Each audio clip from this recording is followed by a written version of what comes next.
Good afternoon. Namaste. This is Dr. Uma Kehuvetan, Faculty of Agricultural and Veterinary Sciences, Jayoti Vidyapith Women's University, Jaipur. I'll be taking the course on Agricultural Microbiology Lab this semester. And as you know, in the previous sessions, we have covered the instrumentation, all the important instruments that are required in a microbiology lab. And also we have learned about the principles and operation, the parts of microscope, and also the sterilization and preparation of nutrient media for culture of microorganisms. So why are we doing all this? So in this session, we will be learning the how to enumerate, culture and enumerate the microbial population from a soil sample. So for that, basically, we will be uh, using multiple methods. Like in this session, we will be dealing with two methods. We'll be learning about two methods, the viable plate count and the most probable number method. However, for the experiment part, we'll be mostly focusing on the viable plate count method, but you have to know the principle behind the two most commonly used methods that are used for the enumeration of microorganisms from a raw sample. Like if you are using water or even sewage water, if you are doing a waste treatment analysis and you want to see what kind of microbes are present over there, you will be using sewage water as the source, or you will be using soil as a source. If you want to check for the purity of a water from a drinking water source, you will be using that water as a source. So whatever the source be, the enumeration methods will be the same. So if we are getting into the method, so what are your objectives for this experiment? So your objectives will be to learn the different techniques used to count the number of microorganisms in a sample, and to be able to differentiate between different enumeration techniques and learn when each should be used. And also this will give you practice in serial dilutions and its calculation, like when you are using what dilution factor to use and all. Those calculations are also very essential for you to know when you're working in a microbiology lab. So coming into the principle of this, for unicellular microorganisms such as bacteria, the cell will be actually, when it's reproducing, it will be like two in number. One cell is reproducing, then there will be two cells, because or in the case of yeast, if we are having the tetrads, then there will be four. If it's binary fission, then there will be two. If it's budding also, there will be two. So it will depend from microorganism to microorganism, but unicellular organisms, the reproduction will lead to an increase in number, and those daughter cells are not going to be small in number. They are small in size or anything. They also have the same nutritional requirements. They grow very fast. And so in order to determine the rates of microbial growth and death, we have to enumerate these microorganisms. And so the objective of this is the enumeration of microbial population in soil, and we will be focusing on bacteria, fungus, and actinomycetes. So bacteria, as you know, they are prokaryotes, and they belong to the kingdom of prokaryotes. They are bacteria, and they are like actinomycetes is again another kind of bacteria, but they belong to the class Archaea, and so their requirements are different. And then the fungus. So fungus will also be, they are eukaryotes, and their also growth requirements will be different. So depending on what you want to isolate, from what source you want to isolate, there will be different approaches that will be used. So the four general approaches used for estimating microbial populations are direct and indirect counts and direct and indirect measurements of microbial biomass.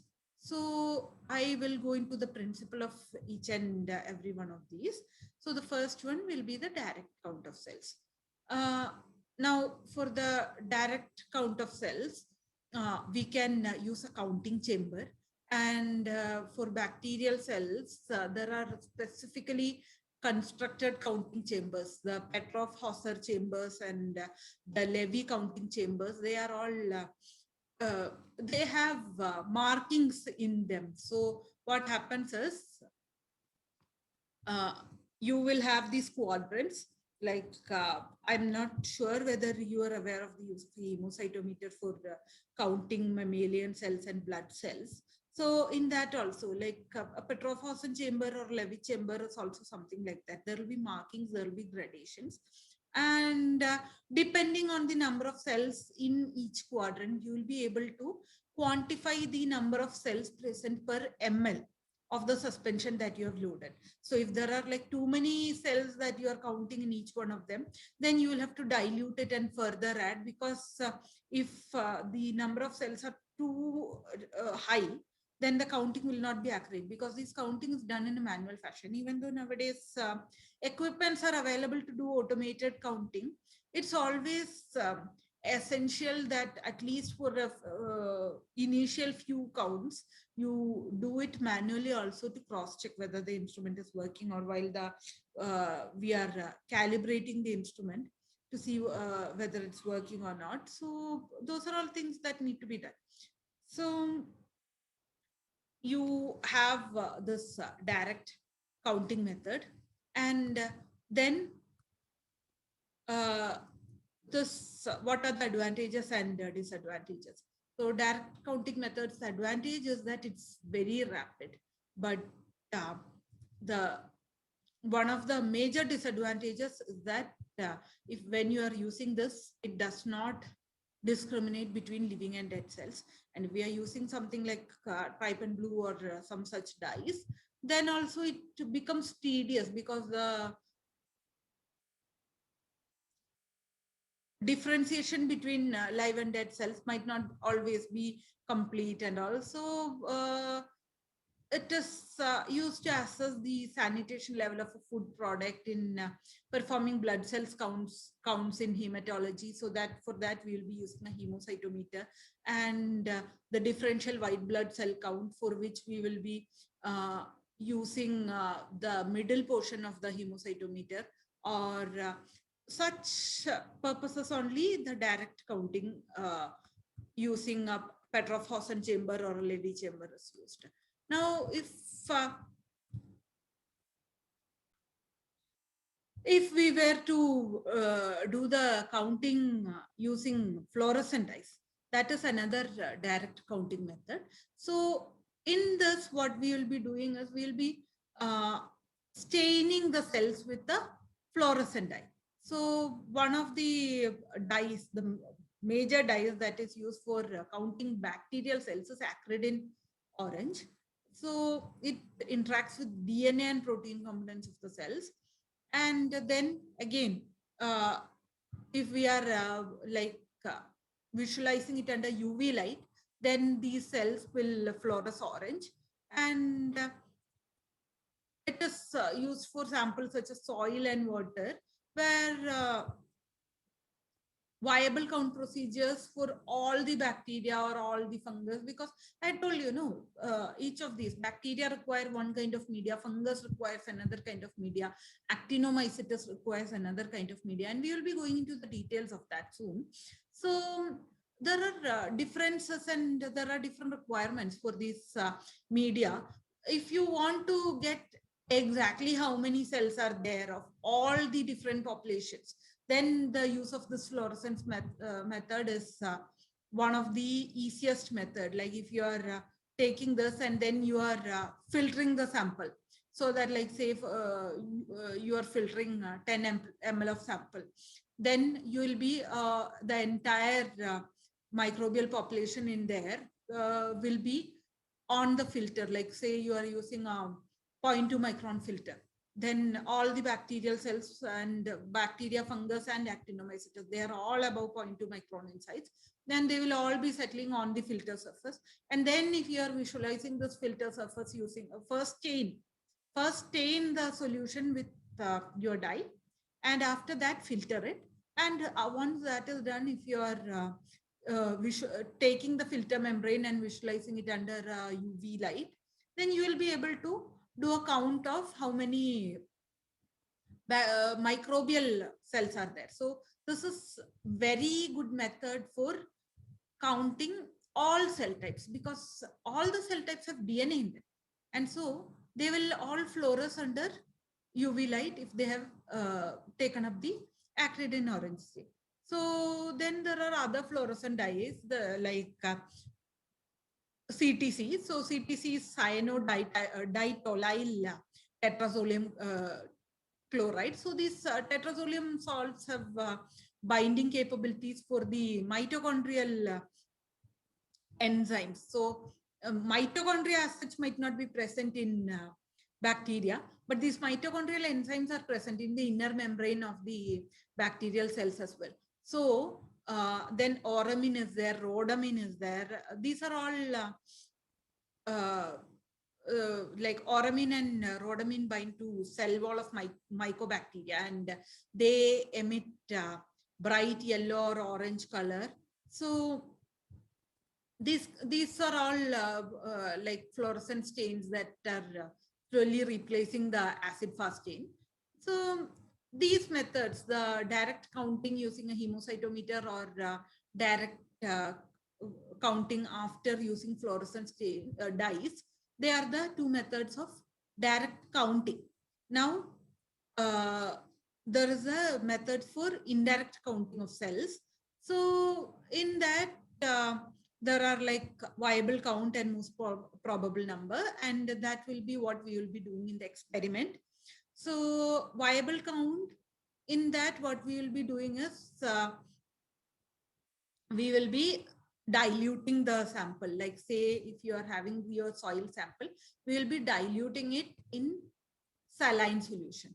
So saline, why saline? Saline is basically the buffer solution, which has got an osmolarity equal to that of the inside of the cell, so that the cell is not under an osmotic shock under any circumstance. Now, bacterial cells have their own method of surviving in fresh water, because there are bacteria which survive in fresh water. There are bacteria which survive in seawater. So they have their own mechanisms for controlling osmolarity, but controlling of osmolarity gives like what? Better number of viable cells. And like there is always a probability that some cells will lyse if you are putting it under a sudden osmotic shock, because it will be in a medium or it will be in its own growth medium, and then you are like suddenly giving a pH and a osmotic change. There is always a probability that some of the cells will lyse and we won't be getting a proper viable count. So that's why we will be using saline in order to dilute the sample. So you will be taking about 1 gram of soil sample and then serially diluting it. The procedure for serial dilution we'll go into later. So, and then these various dilutions will be spread on the surface of agar plates if we are using spread plate method, or we will be adding it to molten agar medium and then mixing them well before the agar sets, and that will be in pour plate method. Or then they will be incubated under conditions that permit microbial reproduction. So what the advantage is that we are assuming that every single cell gives rise to one colony. So if the dilution is correct, we'll be getting it. So the drawback is that it is very selective and therefore it's biased. Like you are giving a medium that helps in the growth of various bacteria, but it might not allow for the growth of fungus or actinomycetes. And then there is also the temperature requirements, pH requirements. The requirements for each of them are different. And in soil, there are multiple microenvironments in which each of these microorganisms are living. So they can coexist with a certain bubble of a microenvironment around each of it. And thereby, there is a lot of interactions going on with within each of these microenvironments. But that is not possible when you are giving trying to grow it in an artificial medium. So that is one of the major problems that will happen for bacterial cell count. So the for a viable cell count. So the next one is a most probable number. So in that, this is a statistical method, and in that you will be using a column. So if you are say using 3 tubes for each dilution, then we will get like we'll be using either the acid production. So there will be indicators in there, acid production, or you will be keeping an inverted tube and you will be checking for gas production. And then depending on that, we'll be checking for the statistical probability, and depending on that probability, an approximate number will be calculated. So this is not an accurate measurement, but more of a assumption or a statistics based calculation. So if this is used for coliforms, the bacteria that reside in the intestine of mammals, and also gram-negative rods of Enterobacteriaceae family, and they ferment lactose and they produce gas. So then this lactose will be fermented and lactic acid will be produced. As medium will turn acidic, so the pH will change, or it will give out carbon dioxide, and that gas will be accumulated. So these are all the methods that will be used to measure the most probable number. So this procedure is a statistical method based upon the probability theory, and samples are serially diluted to the point of extinction. That is where there will be no more viable organisms. So the final sample should have no tubes giving an change in the indicator value showing that there is microorganism present. So in the final dilution of the experiment, you should have no change. That is your endpoint for this one. So both these methods take time also. They require about 48 hours to 72 hours incubation depending on the growth time. So that will be for the direct measurements and indirect measurements of cell count. In the next session, we will be looking into the cell biomass measures, and we will be also looking into the procedure of how to do the experiment. So kindly go through the methods, because this viable cell count and most probable number, we will be doing it for the experiments as well. So kindly go through the principle and theory for that. That has been provided in the notes. So that will be all for now. Thank you. Have a good day.